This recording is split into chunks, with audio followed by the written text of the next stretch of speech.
So I think I've got it, but I do need your help.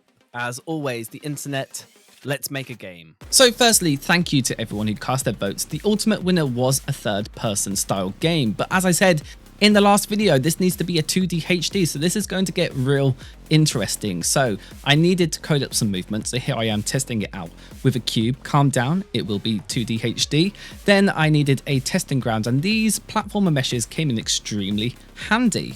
Now, character. I started testing with a Pokemon style sprite, and when I got to the point of animation, I had what I thought was an excellent idea. Why am I doing this? I could just literally trace the animations. And boy, did I think it was great, but the reality was it was a giant pain. First, I clipped and slowed down a running animation, then I traced it.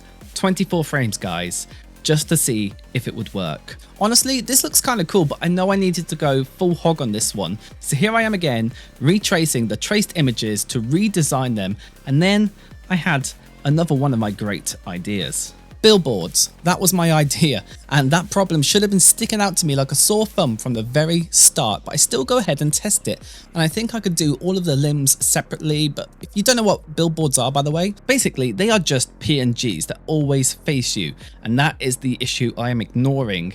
Here is why. Look at it. So back to the drawing board again. Drawing over and over traces and then colouring them, adjusting them, shading them until I had this. Yeah, I know. I wasted so much time on this thinking it might play out, hoping it would, but it was just awful. So I went on a hunt.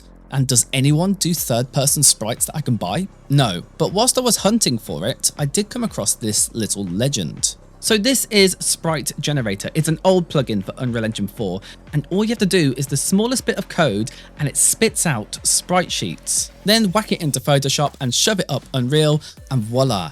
This is not a model, my friends. We have currently gone back to the Silicon Graphics era. Donkey Kong would be proud. Okay, it's still early days and these animations need to be redone. So that begs the question. Do we go for Mercenary, the one that's already in there at the moment, or do we add in Graveblade, the character from my own game that I'm making? Either one, your decision. Let me know in the comments, Mercenary or Graveblade. I have been George64, this is Game Builders. I will see you soon. Goodbye.